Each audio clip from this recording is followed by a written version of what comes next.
With the Delta variant on the rise, COVID-19 cases are resurging inside nursing homes and assisted living facilities. Throughout the pandemic, KXAN investigators tracked thousands of serious cases and deaths inside these long-term care facilities. And our Avery Travis has the latest numbers and how families of these residents are feeling.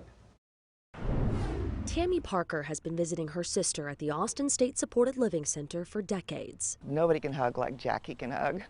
The pandemic pulled them apart for several months, during which Jackie actually got sick with COVID-19 and beat it. That's my sissy. She's just a fighter. Parker's hoping, even with her sister's age and underlying health conditions, she'll be able to stand strong against the virus yet again. The Austin State Supported Living Center is just one of 26 long-term care facilities in the area, which has reported at least one new case of COVID-19 over the last month. Around half of the 130 cases were reported to Austin Public Health in just the last 2 weeks. State data shows active cases in nursing homes in particular spiked across Texas this past winter. But as residents and staff became the first to get access to the vaccine, positive tests dropped dramatically and stayed low in these facilities for months. In just the last few weeks, the numbers are beginning to creep back up again. I don't think they fear the virus as much as they fear being separated from their loved ones. The new cases have some families worried these facilities could close again to visitors.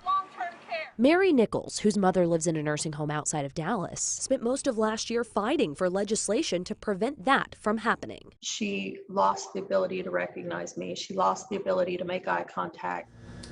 Advocates with AARP say roughly 75% of nursing home residents are vaccinated in Texas. But if you have someone who has underlying health conditions and who is over 65, they're at greater risk. But AARP is worried about the nearly half of Texas nursing home staff and employees who've yet to receive a vaccine, and this week began pushing for vaccine requirements. People want to know when they put someone in a nursing home that they're going to be safe. Parker says she credits the employees at the State Supported Living Center for getting her sister healthy. Had she not been in the center with that stellar care, I really have my doubts that she would have survived this. Now she's waiting for the day they can hug without the mask.